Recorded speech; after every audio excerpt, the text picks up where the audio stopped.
baby. Yeah. Miracle, miracle, serves. Miracle, miracle, serves.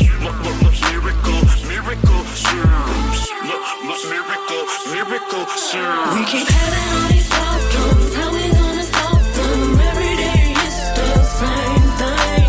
All these unsolved issues, I guess it's official. Here we go again, the same old thing. And I'm tired of the arguing and lying. So goodbye to all the hurt and crying. Things will change in you, so how can I expect something new? It's the same old thing. Good afternoon, everybody. It's your girl, Miracle Sims, and you're listening to God, Sex, and Love, your daily dose of inspiration, the juice. It is July the 16th, 2025, and today the topic is the pursuit of righteousness. Happy Wednesday. It's Happy Wednesday, everybody. I hope you guys had a wonderful Tuesday. Mine was just fine. Yes, mine was good overall. Man, my highlights from yesterday. Y'all, it was kind of a low-key day for me.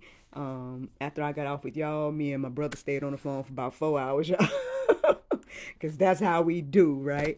Next thing I know, I was getting ready because me and hubby had a little date night last night and everything like that. So when he got from work, we went to have some po' boys and whatnot, and played some pool and threw some darts and just had a little good little night out with just us. And came on back home and went to sleep pretty much. And hey, it's a brand new day. And I was up for a while.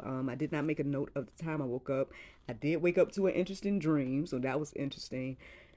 But then I woke up to some other stuff. I'm over here like, oh, Lord. Now, on one hand, I feel like it's just another little test. You know what I'm saying? Another little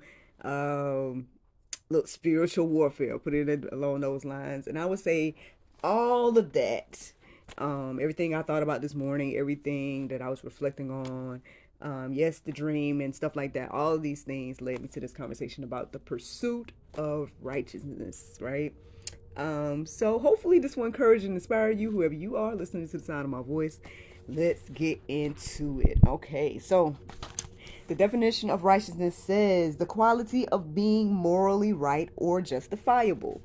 That sounds good, but y'all know how to go find the biblical definition. And so this is what that said. It says being in right standing with God, in position and practice. So in position is through Christ, and then and practice is through obedience. So yeah. How many of us can raise our hands and tell the truth that it's not easy, right? Being in the pursuit of righteousness. Now, the pursuit of happiness is probably not that hard, right? That's what we all be trying to strive for, like to be happy, right? But to be righteous, that's a whole nother thing. I think again with things I've been going through and whatnot, I had to pursue righteousness. There was temptation, right, to like pursue happiness. Look at the Lord using this thing now. There was potential and temptation to pursue happiness, right? But your girl had to pursue righteousness. And so I'm over here trying to encourage and inspire you to do the same thing. Like, again, you might not always be happy, but will you be righteous, right? Can you be righteous at the end of the day? Can you understand that, again, the joy of the Lord is greater than our quote unquote happiness that we hold on to and things like that. I'm going to keep going, but yeah, man, this is what we're talking about here, man. This is the start of this conversation, all right? So here are the verses I felt led to write down this morning. The first one was 1 Timothy 6:11. It says, "But thou, O man of God, flee these things and follow after righteousness, godliness, faith, love, patience, meekness." That sounds good, you know what I'm saying? But do we want to do that all the time? No, right? I'll be completely honest.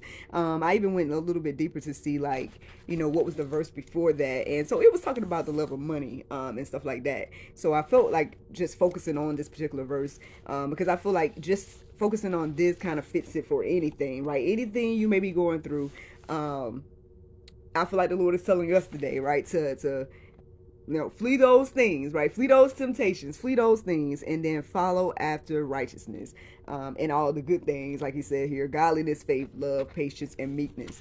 Shout out to my brother Kelvin, man. So he hit me up today, like a little bit before I'm going live now, and he sent me it was this video of this gentleman worshiping in Israel. Has a beautiful voice. He was singing in this church, and he had sent me that video like right in the midst of me like stewing through all the stuff I was thinking about this morning. And I was like, brother, you my guardian angel. I know it.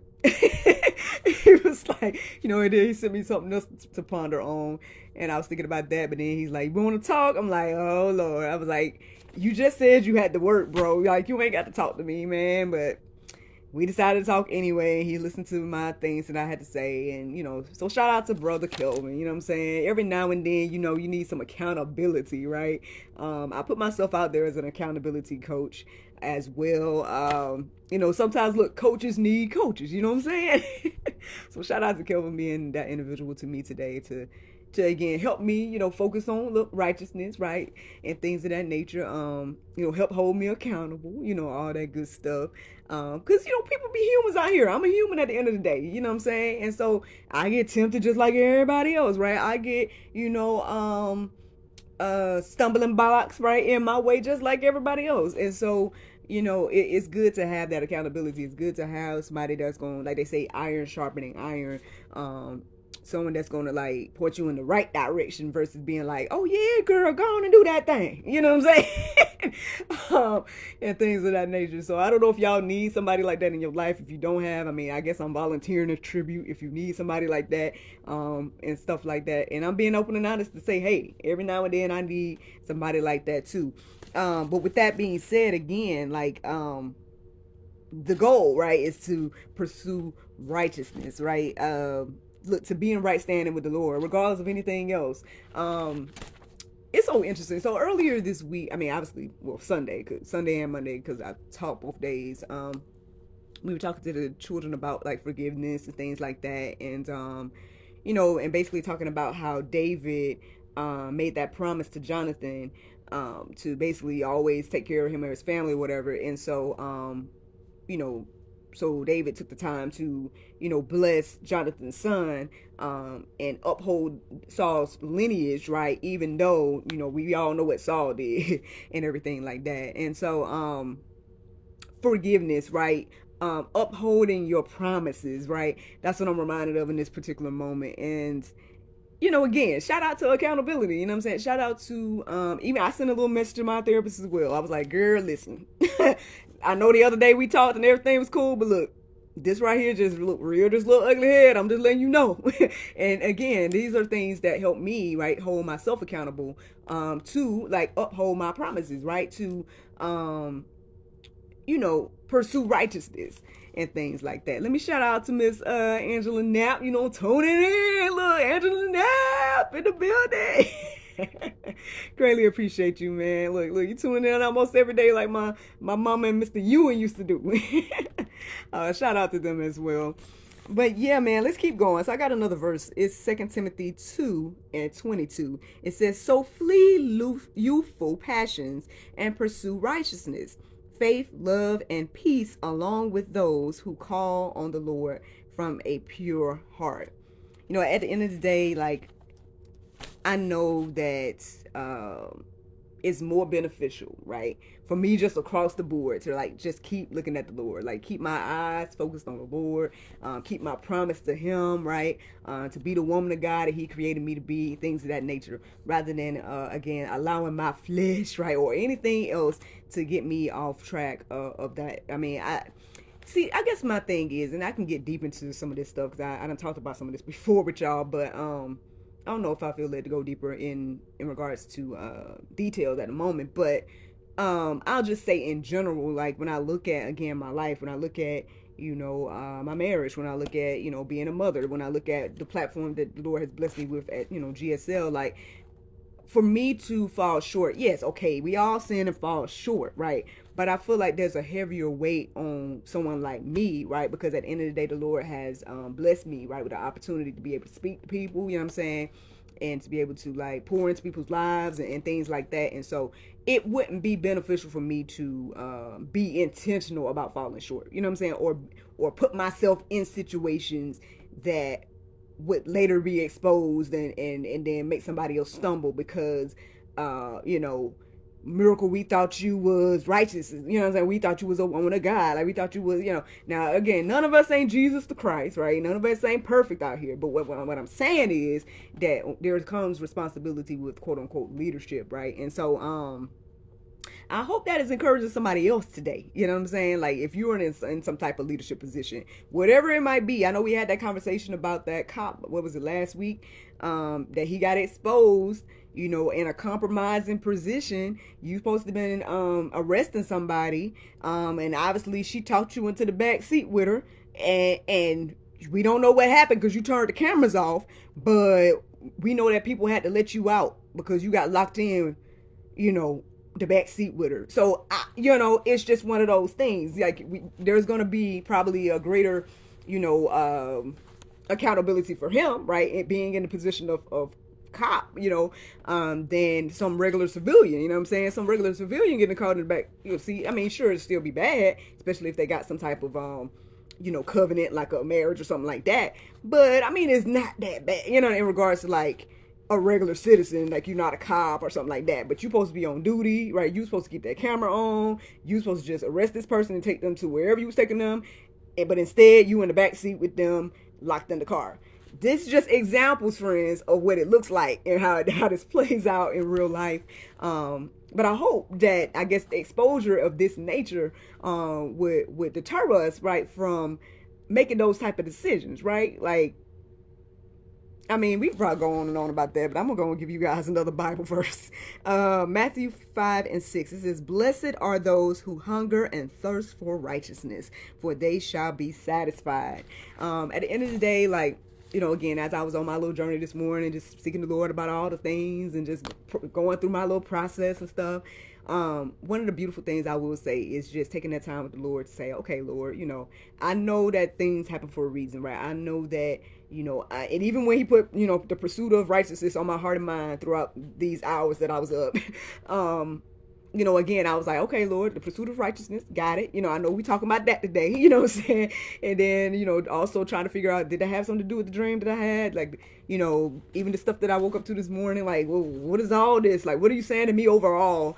And the beautiful thing is, like, even as I kind of struggled with, like, other ideas, one of the things that stood out to me that encouraged me was knowing that I was his at the end of the day, knowing that I am the Lord's at the end of the day, and that he loves me unconditionally, right? That he pursues after me. And matter of fact, even in those times when I doubt, right, about maybe again different situations or whatever, I can't help but think about the Lord to say, man, Lord, this must be how you feel when we deny you, when we neglect you, when we act like you're not there and things like that. You must feel like this way times a million. And then even though, obviously, the enemy gonna try to use little things that, to try to throw you out, because so at one point, this little thought crossed my mind, like, oh, well, why would God choose you out of all the people that he created, or whatever the case may be? But knowing deep down, like, that's a lie, and he did. Like, he chose me, right? He created me, and he loves me, and I am his, and because of that, right, I'm gonna pursue righteousness, right, so I can be able to do what he done called me to do, right? And so these are just things, again, that has been crossing my mind, and I just love to see how the Lord just bring all these things together. Look, there's so much joy, right, in this moment, sitting here talking to y'all right now, even with the frustrations and the things that was trying, right, to come our way this morning. But I'm grateful, right? I'm grateful to have pursued righteousness in my own little life and situation, and I'm grateful to be able to share it today to hopefully encourage you and inspire you. So how can we do this, right? I got a few verses that we can take a look at. well, I was going to tell y'all about the Go Deeper section. I just got Isaiah 51. If you guys want to reflect on that, you can peruse it, let it marinate on your heart, souls, and minds. But here are 5 steps, friends. 5 steps for us to pursue righteousness. Step 1 is to surrender before you strive. Matter of fact, like when you wake up in the morning, just surrender to the Lord already. You know what I mean? Maybe I should have did that. Like when I opened my eyes, like I don't even know. I feel like, I did, because I think one of the first things I did was like try to write that dream down, because I told y'all I've been on this journey. Like when I have dreams and I can remember them, I try to go ahead and document so I can, try to start interpreting and things like that. And then like right after I did that, I took a little pause and I started looking elsewhere. And next thing I know, I'm seeing this and I'm seeing that, and I'm like, oh my gosh. So I don't know. Maybe before I made start writing down the dream, maybe I should just surrender to the Lord. Hey Lord, good morning. I surrender all, whatever the case may be. Like we might need to get that and practice doing that. But yeah, surrendering before you strive is step 1. Step 2 is to stay rooted in God's word. Like at the end of the day, that's one of the beautiful things about this journey that I've been on. Like my dreams, I'm like, okay, biblical wisdom, how can I go deeper about, what the Lord is saying to me about the dream? You know what I'm saying? Same with any other thing. I'm over here like, okay, Lord, like I know there must be some wisdom in this. Like, okay, this may be happening for a reason, that may be happening for this reason. So Lord, help me to see what you want me to know about this or that, right? Staying rooted in God's word is just one of those, again, important things to do, right? Another step for us. Step 3 is to guard your gates, y'all. Okay, that means your eyes, your ears, and your thoughts. Look, do we know that our own thoughts can be our stumbling block sometimes? Oh, yes, they can. And so, yeah, let's guard all of those things, right? I'm not going to say that's the easiest thing to do. Sometimes you just be, walking down the street and you might see something, right? Or maybe somebody's listening to something, X, Y, and Z.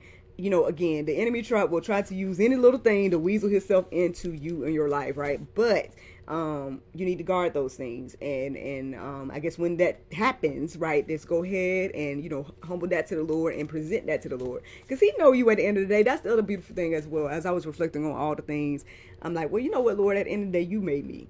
And so I'm just humbling all these things to you at the end of the day. And I'm not going to be ashamed, right, that I, am a human and things like that. And I appreciate, right, being able to just take the moment and just, again, be able to humble myself to him, open my eyes to what he was saying to me, to be able to come here and share today. And then also just to be on the other side, right? Be on the other side of the, again, pursuit of righteousness, right? Not happiness, but righteousness. Let me give you guys another step. What was it?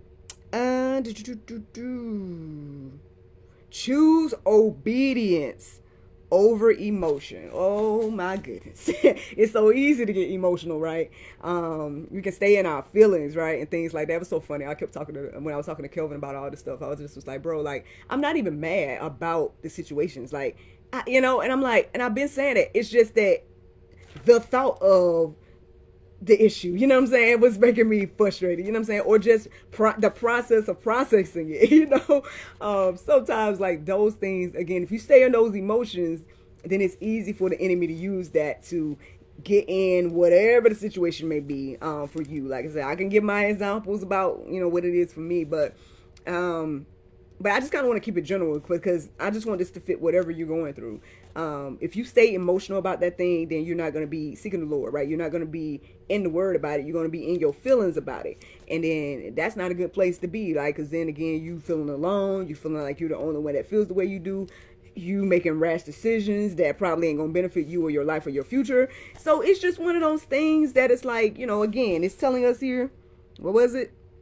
To choose obedience over emotion. We gotta, again, humble these things to the Lord. Be obedient to the Lord at the end of the day. It's not the easiest thing to do, but it's possible. You can't do it. And then if you're trying to pursue righteousness, then you will. I think the last thing I have for you guys as a little tip thing to do is to stay accountable and real. Look, when we be trying to put the mask on and act like we just so perfect and stuff like that, I mean, look, at the end of the day, if y'all don't see nothing else on the GSF platform, y'all see me be open, honest, and transparent about me, about my life, about like, hey, I am not perfect out here. You know, at the end of the day, I'm just a human, just like everybody else.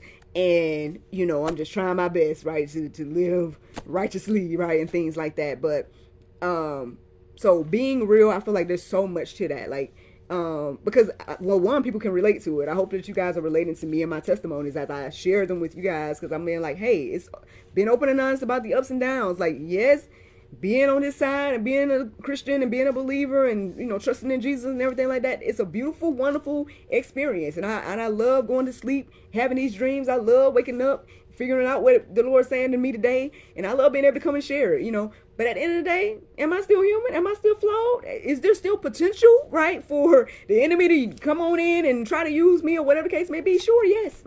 Why? Because we are in this fallen world. But that other part, look, being accountable. See, look, shout out to, look, everything the Lord had me to do this morning. Because, like, even with my brother hitting me up out the blue, I'm like, hold me accountable, bro. Me sending a message to my therapist instead of sending other messages. Hey, you know, again, accountability. You know what I'm saying? So all I'm saying at the end of the day, like, here's some practical things for you. I hope that you guys will, you know, start incorporating them in your life, especially if you want to pursue righteousness, because that's the juice. That is pretty much the juice. I mean, I think I have one more quote to share with you guys about it. And it pretty much says, the pursuit of righteousness carries weight. It's a lifestyle, a mindset, and a daily decision to choose what's holy over what's easy. Ooh, that's the juice, y'all. I think that's the juice right there. Now, the Bible verse of today is Luke 9:23 and 24. It says, and he said to them all, if any man will come after, let him deny himself and take up his cross daily and follow me. For whosoever will save his life shall lose it, but whosoever will lose his life for my sake, the same shall save it. I hope you guys enjoyed this juice this morning. Thank you so much for listening to God, Sex, and Love, your daily dose of inspiration, the juice. I pray you guys can go forth and have a wonderful day, and I look forward to talking to you all tomorrow, if the Lord's will. Bye-bye.